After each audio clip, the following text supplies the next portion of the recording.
IPL auction में Mitchell Starc, PAT Cummins और Darrell Mitchell जैसे खिलाड़ियों पर पैसों की बारिश हो गई। वहीं स्टीव स्मिथ, रिली रूसो, लॉकी फर्गुसन और मनीष पांडे जैसे कुछ खिलाड़ी थे जिन पर टीमों ने बिडिंग ही नहीं की। साथ ही कई खिलाड़ियों को उम्मीद के मुताबिक पैसे नहीं मिले। ऐसा माना जा रहा था कि चेतन साकरिया, ट्रिस्टन स्टब्स और सचिन रविंद्र जैसे कुछ युवा खिलाड़ियों को अच्छी खासी कीमत मिलेगी, लेकिन उम्मीद के मुताबिक पैसा नहीं मिला। किसी को उम्मीद से ज्यादा मिल गया तो किसी को उम्मीद से बेहद कम। तो चलिए आपको ऐसे टॉप 5 खिलाड़ियों की बात बताते हैं। सबसे पहले खिलाड़ी हैं सचिन रविंद्र। न्यूजीलैंड के ऑलराउंडर सचिन रविंद्र को चेन्नई सुपर किंग्स ने 1 करोड़ 80 लाख रुपए में खरीदा। पैसे के हिसाब से बात साफ है कि चेन्नई को इतने पैसों में एक हीरा मिला है।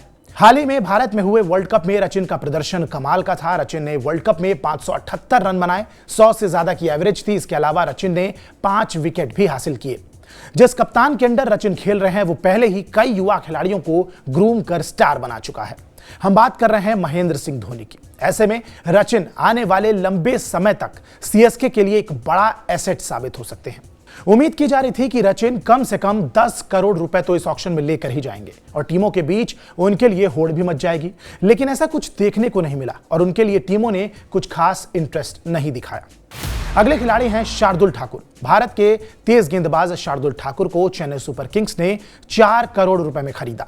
शार्दुल को गोल्डन आर्म्स कहा जाता है क्योंकि जब सामने एक खतरनाक पार्टनरशिप दिख रही होती है तो ऐसा माना जाता है कि अक्सर शार्दुल आते ही उसे खत्म कर देते हैं। शार्दुल की पेस में वेरिएशन भी अक्सर काम में आ जाती है। यह भी कहा जाता है कि शार्दुल मुश्किल वक्त में बल्ले से भी कमाल कर देते हैं और टीमों को यदाकदा मुसीबत से निकालने में भी कामयाब हो जाते हैं। बात करते हैं हैरी ब्रूक की। इंग्लैंड के हैरी ब्रूक को सनराइजर्स हैदराबाद ने 4 करोड़ रुपए में खरीदा। पिछले ऑक्शन में हैरी ब्रूक तकरीबन 13 करोड़ रुपए में बिके थे। जी हां, 13 करोड़। पिछले सीजन में हैरी ब्रूक का मामला कुछ फीका ही था, लेकिन उसके पोटेंशियल के हिसाब से उन्हें ठीक ठाक रकम तो मिल ही चुकी है। पीएसएल के दौरान हैरी ब्रूक का वो छक्का खूब वायरल हुआ था, जहां उनका मारा हुआ छक्का सड़क पर जाकर गिरा था। लगता है सनराइजर हैदराबाद तक भी वो वीडियो पहुंच गया था। अब बात करते हैं जेराल्ड कोएट्जी की। South Africa allrounder Gerald Coetzee को मुंबई इंडियंस ने 5 करोड़ रुपए में अपनी टीम का हिस्सा बनाया। कोएट्जी अभी ही हाल ही में हुए इंडिया में वर्ल्ड कप को खत्म करके आए हैं, जहां उनकी परफॉर्मेंस इतनी शानदार थी कि वो टॉप 5 गेंदबाजों में शामिल हुए। अच्छी पेस और उससे भी अच्छी पेस वेरिएशन उनकी मदद करेगी। कोएट्जी 23 साल के हैं, इसलिए मुंबई की फ्रेंचाइजी उन्हें लॉन्ग टर्म इन्वेस्टमेंट के रूप में भी देख सकती है, बशर्ते वो अपने पैरों और मांसपेशियों का कुछ अच्छा खासा ध्यान रखें।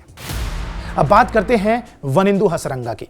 श्रीलंका के ऑलराउंडर वनिंदु हसरंगा को सनराइजर्स हैदराबाद ने 1 करोड़ 50 लाख रुपए में खरीदा। आप कह सकते हैं कि उन्हें बहुत बड़ा नुकसान हुआ है क्योंकि पिछले सीजन में उन्हें 11.25 करोड़ रुपए में खरीदा गया था, लेकिन जिस तरह से उनकी अवेलेबिलिटी के सामने हमेशा एक प्रश्नवाचक चिन्ह लगा रहता है, इसीलिए सभी फ्रेंचाइजीज इस मामले में थोड़ी कॉशियस रहीं और इसका खामियाजा हसरंगा को भारी नुकसान उठाकर भुगतना पड़ा। बहरहाल इन 5 खिलाड़ियों को लेकर आपकी क्या प्रतिक्रिया है, हमें कमेंट सेक्शन में जरूर बताएं। बाकी देश और दुनिया की तमाम बड़ी खबरों के लिए आप सब्सक्राइब कीजिए TV9 भारतवर्ष। नमस्कार।